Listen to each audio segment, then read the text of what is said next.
Hello everyone, I'd like to welcome you to our Facebook Live presentation of Capital Corridor's annual business plan for FY20 through 2020. This is your opportunity to learn about our plans and priorities over the next couple of years. In addition to this live broadcast, we'll also be holding public workshops on board selected trains throughout the week. For a full schedule of those trains, as well as to see a draft copy of our business plan, please visit www.capitalcorridor.org. If this is our first time meeting, I'm Marcus Cook. I'm with the Marketing and Communications Department for the Capital Corridor. I'll be your moderator today.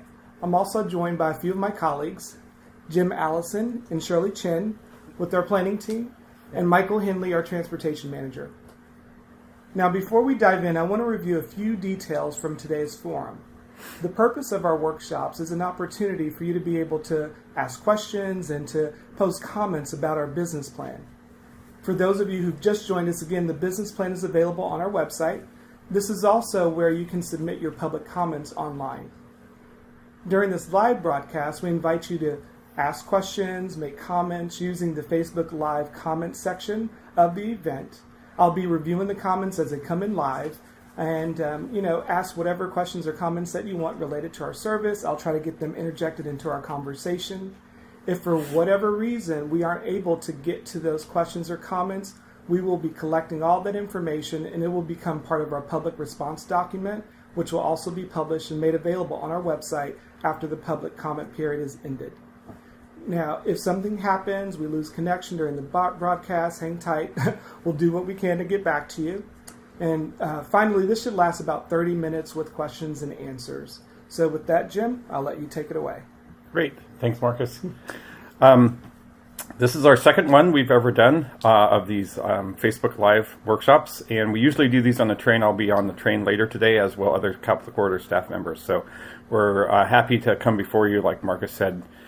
So we'll kick off here. We have on the train, we have a little cheat sheet we work from that summarizes kind of the business plan objectives and some of the things that we're going to tackle for this year ahead. So I'll get right into it. We do produce this business plan so that we can obtain the subsidy that we require to operate the service in the years ahead. And we get that funding from the state of California. And Capital Corridor is one of those agencies that we have a responsibility for delivering the service, but it is delivered via our partners. And our partners include Amtrak, Union Pacific, and the state of California. And our other partners are you guys out there who ride the train. Capital Corridor receives the money from the state, and this is a requirement that we submit a business plan update every year so that we can get the money for next year, the subsidy money that we need to operate the service. That pays for the staff and pays for the Amtrak staff that we see out there at stations and so forth. And then Union Pacific and a little bit of Caltrain down in the southern area owns the tracks that we operate on, and so we work with Union Pacific quite a lot. And then the equipment that you all ride on is a smidgen of it is owned by Amtrak, but most of it is owned by the state of California. So we're in the middle of all those partners working to deliver the service. So when we look at the service ahead, we kind of look at how did we do in the last year, and things are generally looking up. The ridership is up about 4%, revenue is up about 5%, and we're really seeing a lot of people on the train. It's getting a little more and more crowded. You're getting to meet more and more people, and again, we're also asking that it's nicer to sit next to somebody than your bag, honestly, because they're wandering up and down the aisle. So that's our one ticket, one seat rule that we're trying to work on. So if you can make your seats available, that's really important so we can make those who get on later comfortable on the train. Anyway, all that ridership is driving a more crowded situation, and we're aware of that. And we'll get into that a little bit later about what we're doing about getting more train cars. But the other factor that we look at is our system operating ratio. Our system operating ratio is essentially a balance between the amount of money we get from fares, the fares that you pay, the fares that I pay to ride the train, and then the subsidy that we get from the state. And we're operating at about a 60% ratio of fares paid right now that does the job. Our on-time performance is just a bit below where we'd want it to be, at least 90%. And there's many explanations that Mike will cover, a lot of programs that he's working on, also in mechanical, to try to get that back up into the 90% area. Moving into fares, this next year for the train in general, we do not expect to be raising fares on the single rides, the multi-rides at all. The only exception to that is we are looking at the San Francisco bus connections, which are becoming increasingly expensive to operate due to the competition for bus drivers and bus routes in San Francisco with a lot of the tech companies. So those costs are rising, and we're looking at a strategic increase in the fares to San Francisco. But we don't know what those will be at this time, but we are working on that. So that's the only area in which the fares would be rising. On our operating plan, maybe have Mike talk to this a little bit, but we're really expecting pretty minor schedule changes. Because we operate on a host railroad, we have certain slots that we have authorized to use every day. Between Sacramento and Oakland, we have 15 slots. And between Sacramento and Auburn, it's 1 slot, 1 round trip. And then south of Oakland, it's 7 round trips. And so that's what we get to play with. And we have to make strategic choices about which times of the day we can operate those trains and how they bounce back and forth across the system. So we've pretty much found some of the sweet spots, but there's always demand to have more trains operating in time slots that we sometimes can't satisfy. So Mike, do you have a little bit of any big changes expected for the operating plan in the coming year? So the big change would be our weekend service.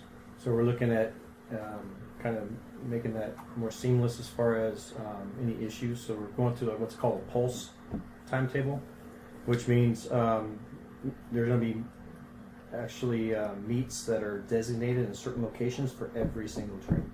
And so the weekends we run fewer trains, and so this will allow us to do this kind of a schedule. Weekdays is more challenging because we have more trains.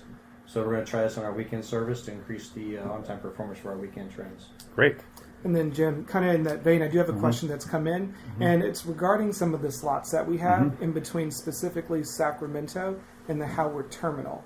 And so just wondering what can be done to be able to create some availability there. Can we work with Union Pacific on that? Well, we can work with Union Pacific. Union Pacific itself is changing as a business, and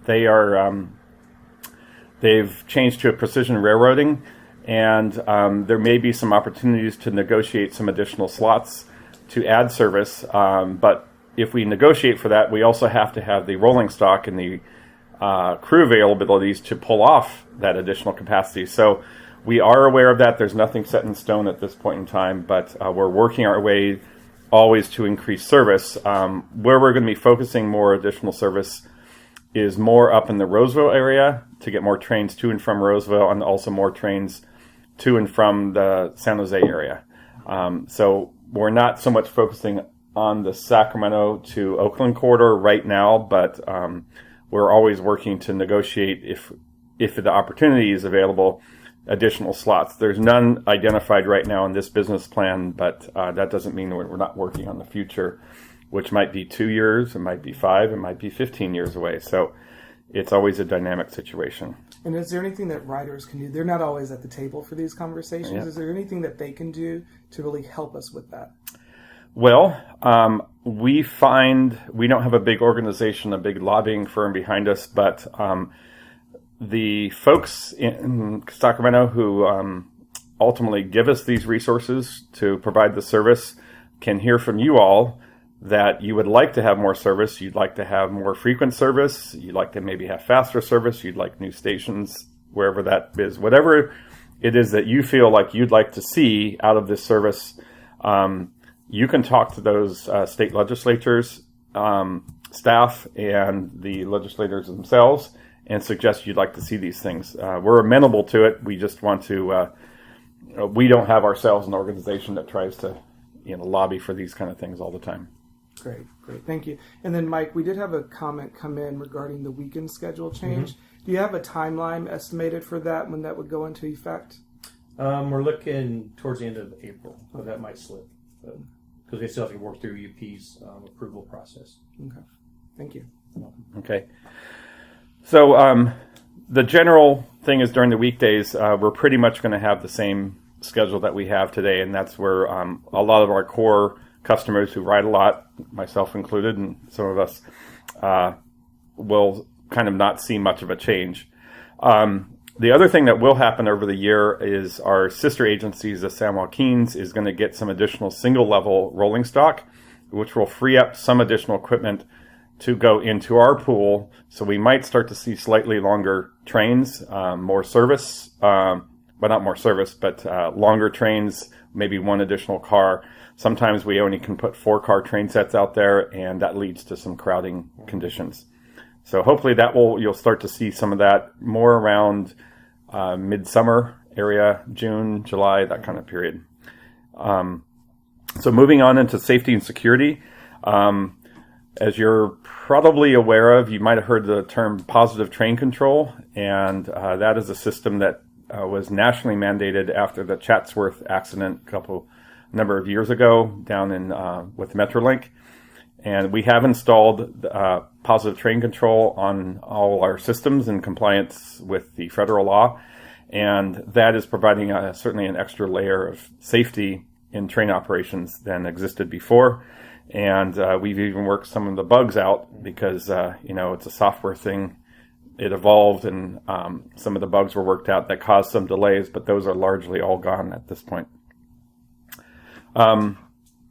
As well, Mike might want to touch on this. We're partnering with Amtrak to increase the presence of security at some of our East Bay stations that are getting a lot of impacts with either dirty conditions or folks that are taking up residence in the nearby area. So you want to talk a little bit about that program? Yep. So as far as the station security goes, we're working with Amtrak Police to improve patrols, to increase them. And then also we're looking at for each city, jurisdictions, agencies kind of help out with that effort, as well as doing station patrols and that kind of thing. And we're looking at statistics from Amtrak PD as far as the high crime areas through our route. Mm-hmm. And then we're going to be hitting those as those analytics comes in. Very good. So another thing that we're doing is we're putting some additional transportation supervisors out in the field in the Oakland to San Jose section to address some of the trespassing incidents that we've had, and if you've ever been on the train, unfortunately, sometimes we do hit folks who are on the right-of-way, and so we're working to reduce the incidences of trespassers. Do you want to talk a little bit about that program? So we have a program with Union Pacific where we partnered with them to help, one, the safety of the individuals that are camping along the right-of-way. That's very important. And two, just keep the right-of-way clean. And so we've been working with each jurisdiction as far as the cities go. So the most recent one is Oakland. We're going to be doing a sweep within Oakland here in the next few months. And then so we also work with all the other cities along our route and counties and kind of reach out for support on their side, because we can't do the health and human services. We can't perform those tasks. So we reach out to the cities and counties, and they so far have been all agreeable to help us out with the outreach part of it. Great. Just to provide them assistance and try to get them out of the situation that they're in.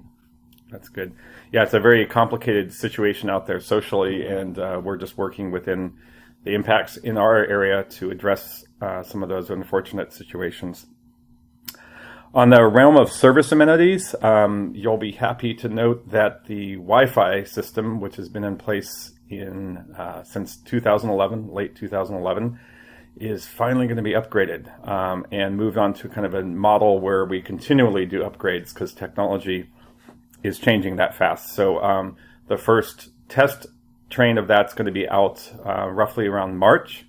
And after that passes all its tests, then it's going to be installed on all the other trains. And the good news there is it's going to be not only almost a doubling of the bandwidth possibility because of all the modernization that's gone on with both the cell cards and some of the processing speeds.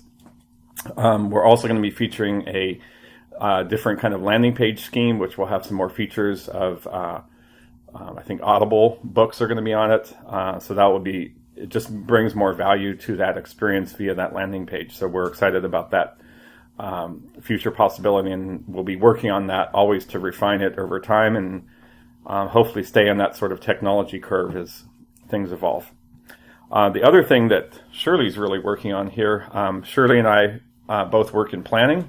If we didn't kind of explain all that, we're in the planning. We are the planning department. Well, we have one more new person. That's true. That's true. But we'll touch on that later. We'll touch on that later. Yep. And then Mike's in operations. But Shirley's working on the update of the passenger information display system. So do you want to talk a little bit about that? Yeah, sure. The existing passenger information display system, acronym PIDS, was installed and designed back in the early 2000s. And that technology also has become end of life, and some of the equipment is really failing without having backup equipment and components to fix them, because the technology is just so old. So what we're working on is procuring and designing and implementing a new PID system across multiple agencies, one Capital Quarter included.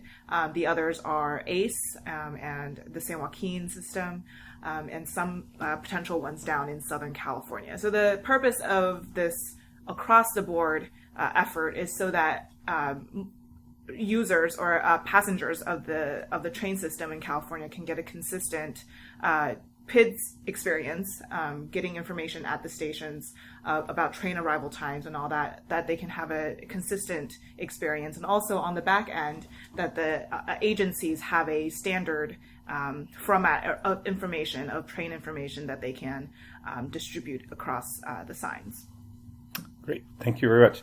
Well, we're going to move on to some of our capital project highlights. And the first one of those is something you probably won't get too much sense of, but it's renewable diesel. Renewable diesel is different than petrol diesel because it's made from current biostocks, either animal waste or vegetable sources. And renewable diesel is formulated very similar to diesel. It meets the same standard, but it has a lower life cycle, sort of well-to-wheels impact on greenhouse gas emissions. So we're testing on that with one of our new charger locomotives to make sure that it doesn't foul any of the systems at all. So far, so good. And if this continues to prove a viable alternative in the rail industry for using petrol diesel, we're going to shift to using renewable diesel. So you can feel a little bit better about your trip even than you had before. It's a very exciting thing to do, and it would hopefully take off across California as a market and help support the market for renewable diesel, which will lower the GHG impact for everybody.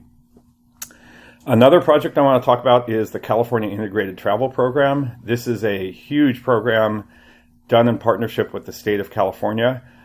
We are the fiscal sponsor. We got some grant monies to do that, but we're really supporting a team and supporting Caltrans in their efforts to standardize both payments and trip planning information. And what that would involve is we are looking over time to eventually evolve our payment system and ticketing system on our train services and include all the train services really across California in the inner city realm. But this would be a market move with the help of the state to reform how payments are made across transit properties and also how trip planning is done. And we all seem to have these cell phones these days, the smartphones that can help you with your trip planning.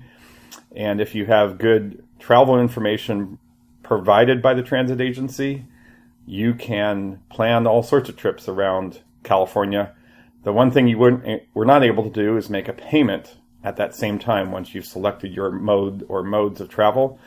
And the effort here would be to at least create the standards and use standards to make that more uniform across California. So this is a very big effort. We're just a part of that, but we're an important part of it in terms of working with the leadership at really almost the highest levels of California to pull that off. So that is an exciting and evolving project, and we're happy to be working with the state on that one. And Jim, kind of in the same vein, we had a comment come through, and this is about, some of the buses that we have in our throughway service into places like San Francisco. And so if you could maybe talk to us about how something like the Cal IT project might impact some of the redundancies of like AC Transit, BART, the ferry, all going into like the Trans-Bay area. Well, one of the important things, the principles of Cal ITP is to be able to present as many options and have those options work together on the back end so that you can make a payment with your credit card or your smartphone. And I'm going to bring something out here. No fair copying my numbers here, but this little symbol here is a contactless credit card. And there's a standard around the world, especially used and starting to come to the U.S. It's where you can make contactless payments via your credit card. So it's a very simple way of paying rather than converting your money into special transit dollars that goes on a special card. All of that is very costly to maintain. So the concept of bringing all these things together is that the passenger could be on Google or Apple Maps, decide they want to make this trip, find out how that trip is presented to them, make the choices, and make the payment, and that payment would seamlessly go to all the different transit options that they might choose. So you could take the ferry, you could do the train with the ferry, you could do the train with the bus. As well, we're also working with some of the local bus operators. We do have transit transfer passes right now. Those are definitely low tech because they're paper punch outs. But we're working in a way where if that information is exchanged, instead of the transit transfer passes, we could work on step towards the kind of the Cal ITP model where you're making one payment and you either get the free transit transfer or it's included with some overall price. Great. So it's a very complicated thing on the back end to do, but also working with, for instance, AZ Transit, we're working with them to explore. They might take over the Trans-Bay bus service over to San Francisco. That's going to evolve over the coming years, but that's another example of integrating with local transit providers. So there's a whole world of stuff under Cal ITP that we don't have quite time to get into, but we can expand into that if there's other questions. On service expansions, I wanted to move into those. We explained a little bit before in the answer where we're expanding from more service up to Roseville. That's the known as kind of the third track project. We are also working with, Shirley's working on a project called the South Bay Connect, which is looking at shifting our service from the existing Niles route, which is a little slow, makes a couple big slow turns, towards the coast route. And she's pursuing that. Do you want to talk a little bit about that effort? Yeah, sure. So that project really got started in 2019, early 2019. And what we're doing now is just defining the project and preparing to go into the environmental documentation phase. So the project benefits can be summarized as time savings while traveling on the train and better connections for passengers who want to go to the peninsula. So one of it, by enabling a new transit stop at the intersection of the Coast Subdivision and State Route 84, which is known as Dumbarton. So for anybody who wants to go to the peninsula as part of their train trip, they can get off at that new stop and get across the bridge via existing transit or via existing or future transit services. So there's also expansion up to Roseville. The third track project has been in our targets, in our sites for a long time. That project is at 25% design at this point in time, but as I mentioned before, we're working with Union Pacific to deliver that project, and we're exploring some different ways in which to deliver that. So stay tuned on that, but we are very intent on exploring more service up to Roseville, which is a really good growing market. And we get a lot of folks going from Roseville to Sacramento, but also beyond Roseville, beyond Sacramento, on into the Bay Area, or to Davis. So those are exciting, and we have a long-term plan to do all sorts of, in our vision plan documents on our webpage, to do some long-term expansions consistent with the state rail plan. So everything's always changing, and we're trying to stay on top of the process for that. One thing that's way out there on the horizon is the new Transbay rail crossing. That is a very big initiative here in the Bay Area. It would involve concepts of expanding service for BART, but also conventional rail service. And at this point in time, since we're sort of housed here with BART as our parent agency, we're working in partnership with BART to explore all the possibilities and implications that a new Transbay crossing would involve. So that does involve a crossing looking at tube, but possibly a bridge. Doesn't mean it's the same tube or the same bridge as the BART trains, because we might be looking at different markets. But everything is on the table. That project will take a long time. It's a generational project. Yeah. That one's going to be, it's just kicking off right now, but numerous studies looking at the core capacity study have identified that it's going to be very difficult to continue to get people into San Francisco to where a big job market is with the congestion on the bridge and the crowding on BART. So there's a big effort to look at what this generation is going to do to make that kind of a big change. And our newest staff member is hired to specifically do that work on a daily basis. It is a very complicated project, and she'll be hiring somebody else.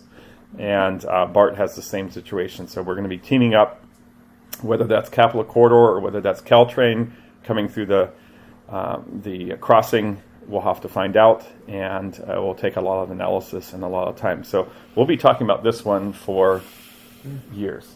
So I'm sure it'll receive a lot of media attention once it really kicks off. Yeah, exactly. And maybe I'll open this up to either Shirley or Jim. You know, when we think about the vision plan and just what you foresee for this Northern California mega region, we talked about connected services. And one of the comments that's come in is about the connection between, let's say, SMART and Capitol Corridor.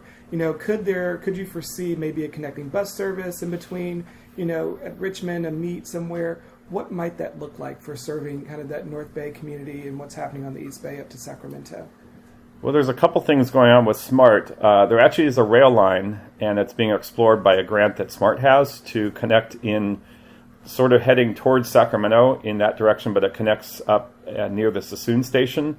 So you could look at a future rail connection, and that is in the state rail plan, to connect kind of the SMART market area connect with the Capitol Corridor. So that's one connection, but as well, without pursuing rail, you could relatively easy, if the market was there and the effort was put in, to make a bus connection into the Richmond station or even the Martinez station, to make those connections. And it just really is all about what the market-to-market origin-destination pairs mean. So we know that we have a lot of people going from Sacramento into San Francisco. That's really by far our most popular sort of market-to-market pairing. That obviously goes through Emeryville, or it goes through Richmond with the BART connection. But it's looking at those market-to-market connections that would sort of, on its merit, does that connection merit a bus connection? Is there enough demand for that? So those are decisions that we have to analyze and work through in all cases. You want to add anything to that? No, I think you covered. Okay. So that's kind of the highlights of the capital program. There are always lots of things going on behind the scenes with train equipment, things that you may not see, but you may feel. HVAC upgrades. You might have better temperature control. The lighting might be updated, not be fluorescent, but might turn into LED. That's another thing we're working on. Overhauling the ADA lifts that are on the trains is another thing. Some things we hope you don't see are the waste tanks are going to be replaced. No need to see that part, but replacing door operators, those kind of things on certain cars. Upgrading, Shirley could talk a little bit about this on bike storage, which always is a hot topic. Do you want to talk a little bit about the bike storage? Yeah, sure. So always working on that. It's a continuous effort. Yeah.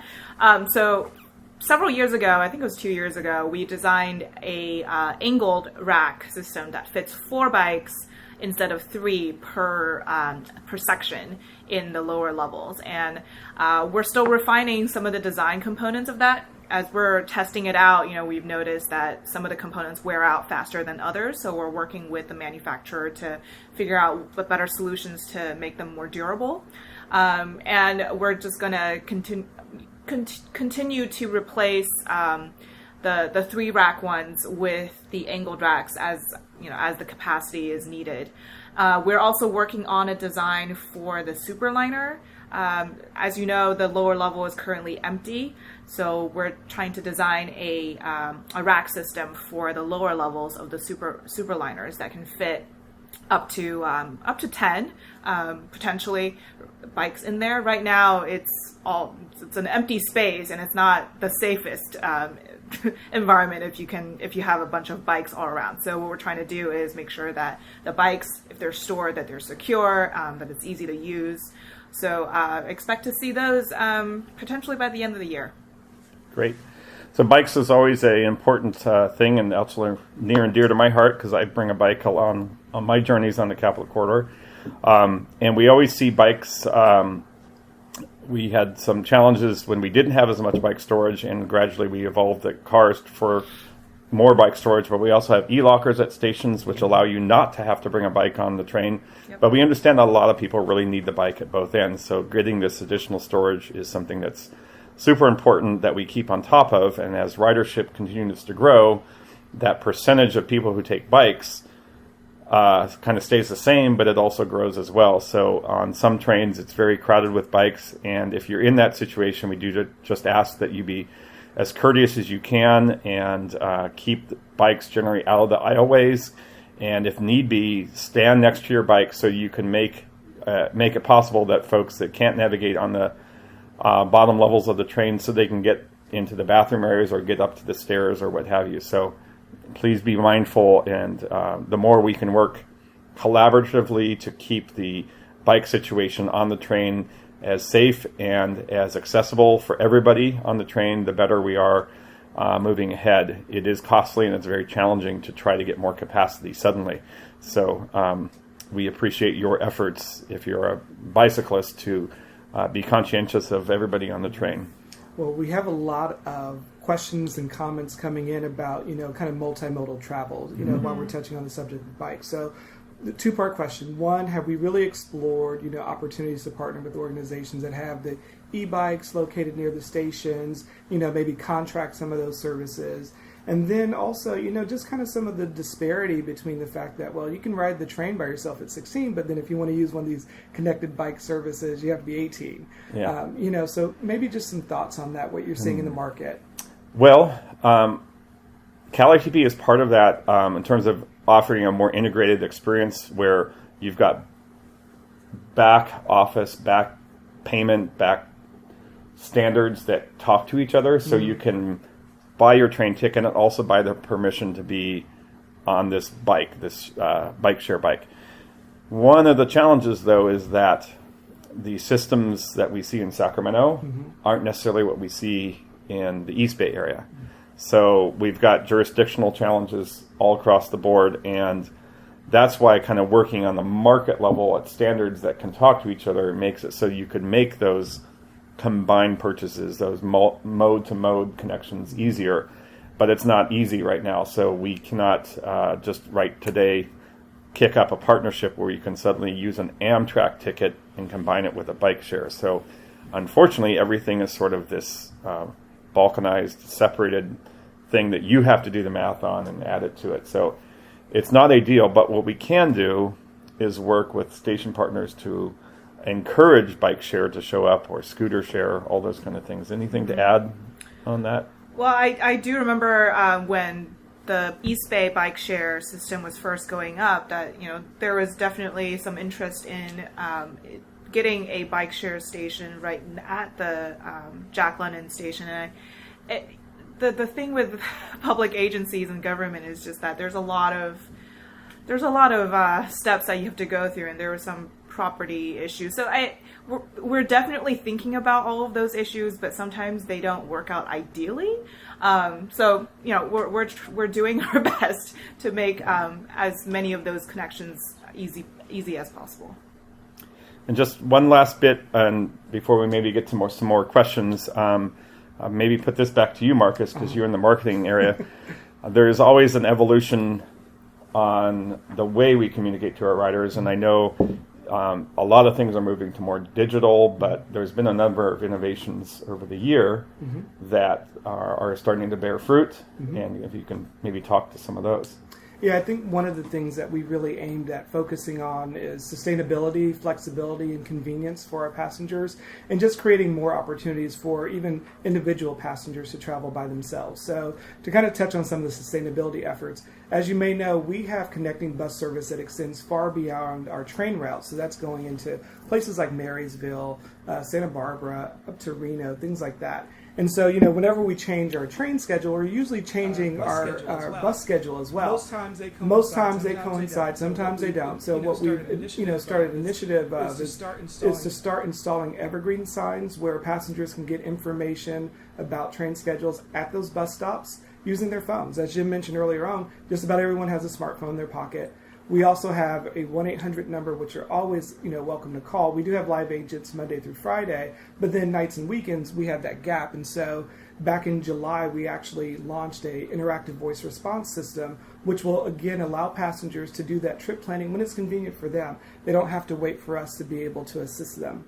And then the other thing that we most recently kicked off was, a lot of our deals focus on small groups or, at least 2 people or even, larger groups. We never had just like an individual rider deal outside of our everyday. We do have our everyday discounts for, students, for seniors and passengers with disability, but we also have a winter weekend offer right now where literally it's 50% off on weekends until March 15th, including holiday Mondays. But we also have been looking at our student population. There are a number of colleges and universities along our route, and so we have what's called our Stride on Board program, which offers a new fare instrument for our students as well. A lot of them will travel, some every day, but others are only traveling home on the breaks. And so we have a 6-ride ticket that's just for students. So if you go to strideonboard.com, you can learn more about that program.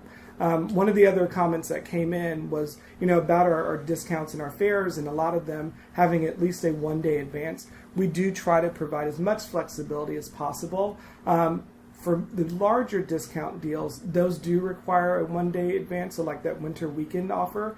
But for our everyday discounts, those are good that same day. So if you're a student, senior, you can use those discounts online that same day. You can do it at a station or at a ticket machine.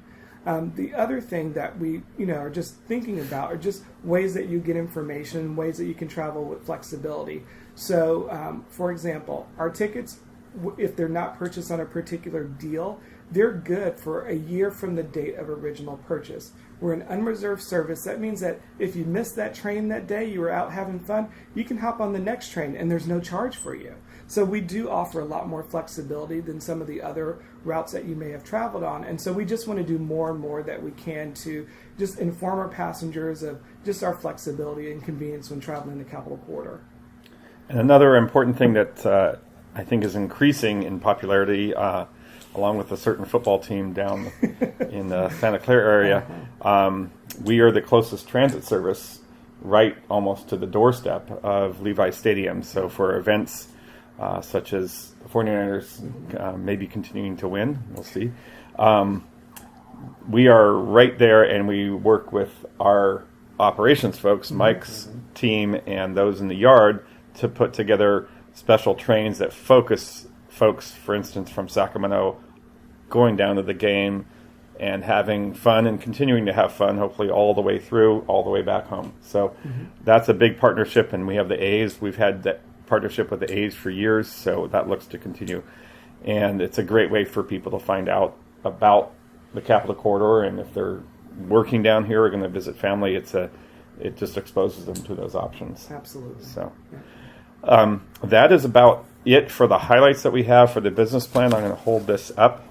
Thank you, Shirley, for assembling this. She's the one that assembled this. This is on our Capital Corridor website, and it's not reading for everybody. It's pretty dry stuff sometimes. We like it because it's our business, and it's written more or less for the folks that we're talking with at the state. But it does contain some of the details we're working on, but it doesn't contain all the details that you guys out there riding the trains know about. So if you have comments, we have an online survey. It's I'll kind of read this off, but it's all online here if we go to, but it's a surveymonkey.com /R /ABP 2021. You won't remember that. I'll make it really simple. If you visit the Capital Corridor website, go to the About section, click on Business Plan, you'll see the business plan, which you can download. There's also a link to be able to submit your comments online. So that's the easiest way to get that information in. We have time probably for just one last comment, and then we're going to start to wrap up. So there's a lot of significant growth, even in Placer County, particularly like Roseville, Rockland, Lincoln area. Have we thought, or is there any discussion around even extending so far as into Lincoln? In Lincoln, unfortunately, there's no track that we can use there. So, and with land being finite and right-of-ways being finite, it's going to be very difficult to extend rail into Lincoln. So we are focusing on service up to Roseville. It is feasible to extend that maybe up to Rockland with future arrangements and negotiations with UP, and potentially even up to Auburn. If you look at our vision plan, we do suggest how that might happen in the future, but again, back to the earlier answer, it's all about markets. And it does cost a lot to operate rail, and certainly it's very capital intensive to extend it to certain markets. And so we have to look at the dollars that we get from the state and make some tough decisions. And it would be really tough to get to Lincoln, but it is relatively easier to get up to Roseville. So that's your closest station there. Yeah. Well, thank you so much for that, and thank you everyone for being a part of this panel today. We hope that you take some time to go again to the Capital Corridor website to review our business plan. Again, make those comments. We want to hear back from you. What's going to happen is, you get your comments in by Monday, January 27th, 5 p.m. We will be taking all those comments, reviewing your feedback, and then we will revise the business plan based on your feedback, and then that will be presented at our next board meeting, and that's going to be in mid-February. So if you've missed any portion of today's workshop, we will be rebroadcasting this on our Facebook channel starting tomorrow, and that will play on through Monday, January 27th. Again, thanks so much for joining. Thank you. Thank you.